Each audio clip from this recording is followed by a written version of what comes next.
अस्सलाम वालेकुम स्टूडेंट्स। हम एनवायरनमेंट का चैप्टर हमने स्टार्ट किया है। तो लास्ट लेक्चर के अंदर हमने कुछ कंपोनेंट्स की बात की थी, प्रोड्यूसर्स की, कंज्यूमर्स की और डिकम्पोजर्स की। और इसके साथ साथ मैंने आप लोगों को एक क्वेश्चन दिया था कि आप लोगों ने सोचना था कि अगर हमारी एनवायरनमेंट के अंदर से डिकम्पोजर्स ख़त्म हो जाते हैं तो हमारी एनवायरनमेंट किस तरह की होगी। तो होप्स हो कि आप लोगों ने सोचा होगा। तो अगर किसी के ज़हन में इसका आंसर नहीं भी आया तो हम उसे आज डिस्कस करते हैं कि अगर हमने बात की थी कि ये जितने भी हमारे ऑर्गेनिज़म जो कि डेड हो जाते हैं या मर जाते हैं, उन ऑर्गेनिज़म्स को डिकम्पोज करके तो छोटे छोटे सब्सटेंसेस के अंदर कन्वर्ट कर देते हैं, जिसे फर्दर हम यूज़ कर सकते हैं या जो कि ज़मीन के अंदर, सॉइल के अंदर मिक्स हो जाते हैं।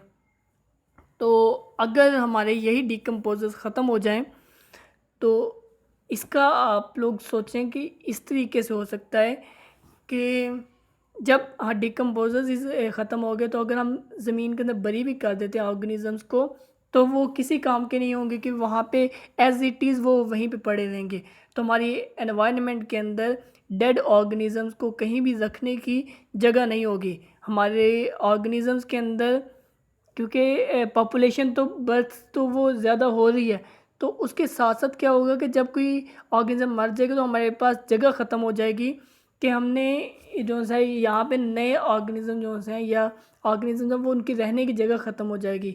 तो इस तरीके से जो है यहाँ पे हम ये डिकम्पोजर्स हमारे लिए बहुत ज़्यादा अहम है कि इनकी वजह से ही क्या है कि हमारी ज़मीन के ऊपर वो प्लेस बनी हुई है कि जो ऑर्गेनिज़म मर जाता है तो वहाँ पे डिकम्पोज हो जाएगा, उसकी जगह पे एक नया ऑर्गेनिज़म आ जाएगा। तो एक तो ये फ़ायदा हो गया।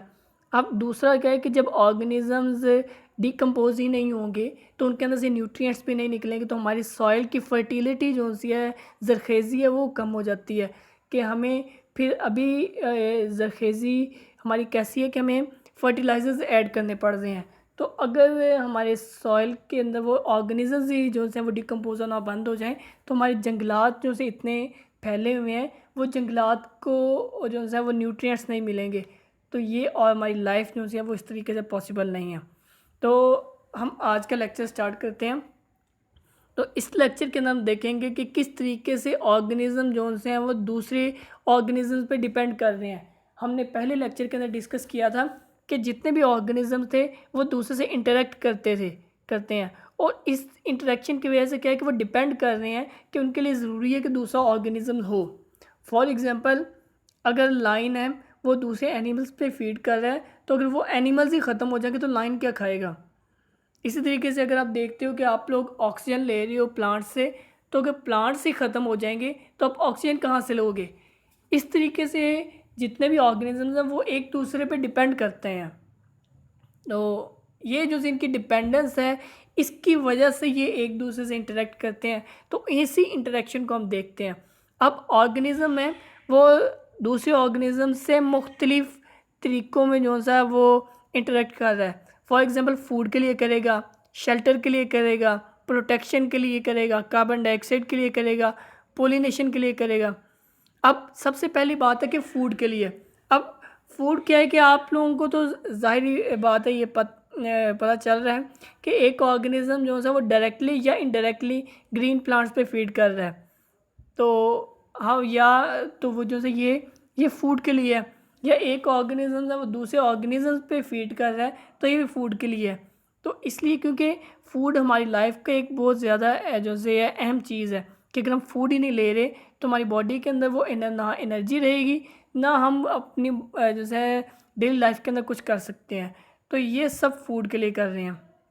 अब मुख्तलिफ जो से ऑर्गेनिज़म्स हैं वो फ्रूट्स पे फीड कर रहे हैं, वो वेजिटेबल्स पे कर रहे हैं, सीरियल्स दालों पे कर रहे हैं। तो ये सारी क्या हैं, ये प्लांट्स के प्रोडक्ट्स हैं। तो इस तरीके से एनिमल्स जो हैं वो प्लांट के साथ इंटरेक्ट कर रहे हैं, या बाकी एनिमल दूसरे ऑर्गेनिज्म से भी वो फूड के लिए ही वो फीड कर रहे हैं। अब इसी तरीके से क्या है कि शेल्टर के लिए भी ऑर्गेनिजम्स एक दूसरे से फीड कर रहे हैं। फॉर एग्ज़ाम्पल, एक एनिमल है, फॉर ओwl है, जो है वो क्या करते हैं कि वो ट्रीज़ के अंदर सुराख करके तो उसके अंदर रह रहे हैं। तो ये एक दूसरे ऑर्गेनिज्म के साथ इंटरेक्शन है ना, कि उसने उसकी अंदर जो है वो जगह ली हुई है। तो ये शेल्टर के लिए है कि अब वहाँ पे आउल जो है या एक ऑर्गेनिज्म ने, एक बर्ड ने जो है एक प्लांट के ऊपर नेस्ट बनाया हुआ है, तो ये उससे इंटरेक्ट कर रहा है कि वो उसके साथ उसका रिलेशन है कि अगर प्लांट नहीं होगा तो वो नेस्ट कहाँ पे बनाएगा।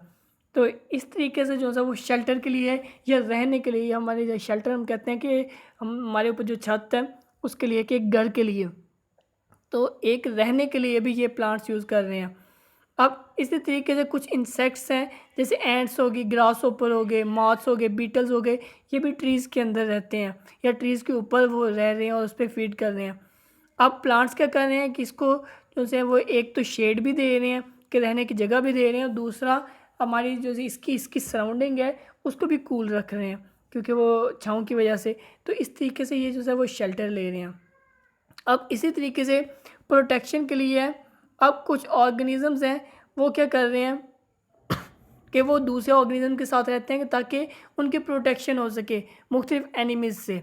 फॉर एग्ज़ाम्पल एक पैरट है, वो उसका भी कलर ग्रीन है, तो वो क्या करता है कि दूसरे ग्रीन प्लांट्स के ऊपर जाएगा ताकि उसके कलर के साथ उसकी बैकग्राउंड का कलर मैच कर जाए, और एक जो है वो दूसरा प्रीडेटर है या शिकारी है वो उसको पहचान ना सके। इसी तरीके से ग्रासों पर भी है, या आप कुछ ऐसे इंसेक्ट्स देखते हैं कि वो एज़ इट इज़ जो है वो लीफ के या प्लांट के कलर के होते हैं, तो वो क्या करें कि प्रोटेक्शन के लिए उसने दूसरे ऑर्गेनिज्म को यूज़ किया है। अब इसी तरीके से ये तो थी कि जो बायोटिक कंपोनेंट्स के साथ इंटरेक्शन था, ये डिपेंडेंस थी। अब आगे से हम देखते हैं ए बायोटिक कंपोनेंट्स के साथ कि ऑर्गेनिज्म या तो कार्बन डाइऑक्साइड के लिए फीड के वो डिपेंड कर सकता है, या ऑक्सीजन के लिए, या फिर पोलिनेशन के लिए। सबसे पहली बात है कार्बन डाइऑक्साइड या ऑक्सीजन के लिए। अब एक अगर प्लांट है तो वो कार्बन डाइऑक्साइड के बगैर वो फूड प्रिपेयर नहीं कर सकता, तो ये जो है कार्बन डाइऑक्साइड के लिए वो दूसरे एनिमल्स को यूज़ कर रहा है, या एनिमल्स कार्बन डाइऑक्साइड को प्रोड्यूस कर रही हैं, तो वो उसको एनवायरनमेंट से ले रहा है। तो ये इसलिए का जैसे प्लांट्स हैं वो भी एनिमल्स पे डिपेंड कर रहे हैं कि अगर एनिमल्स ना होंगे तो प्लांट्स भी सर्वाइव नहीं कर सकते, अगर प्लांट्स ना होंगे तो एनिमल्स भी सर्वाइव नहीं कर सकते। इस तरीके से जो है डिफरेंट ऑर्गेनिजम्स हैं वो एक दूसरे पे डिपेंड कर रहे हैं। इसी तरीके से जो है हमारी पोलिनेशन है वो भी जो है वो एक दूसरे पे डिपेंड करते हैं। पोलिनेशन होती है कि एक प्लांट की जो है रिप्रोडक्शन के लिए उसको चाहिए होता है कि वो जो है उसके पोलन ग्रेन्स हैं वो एक फ्लावर से दूसरे फ्लावर के अंदर ट्रांसफ़र करे। तो ये पोलन ग्रेन्स की ट्रांसफ़र के लिए उसे डिफरेंट इंसेक्ट्स या बर्ड्स चाहिए होते हैं, क्योंकि एक इंसेक्ट है वो या बटरफ्लाई है वो क्या करेगी, एक फ्लावर के ऊपर जाके बैठेगी तो उसके जो पोलन ग्रेन्स हैं वो उसकी बॉडी के साथ लग जाएंगे। इसी तरीके से जब वो दूसरे फ्लावर के ऊपर जाके बैठेगी तो पहले से लगे हुए पोलन ग्रेन्स उसके ऊपर चले जाएंगे, तो यहाँ पे क्या होगा कि इसकी पोलिनेशन हो जाएगी। तो इस टॉपिक को हम यहीं पे जो है ख़त्म करते हैं इस लेक्चर को। तो इंशाल्लाह आगे से हम बाकी नेक्स्ट लेक्चर में वो डिस्कस करेंगे। तो थैंक यू।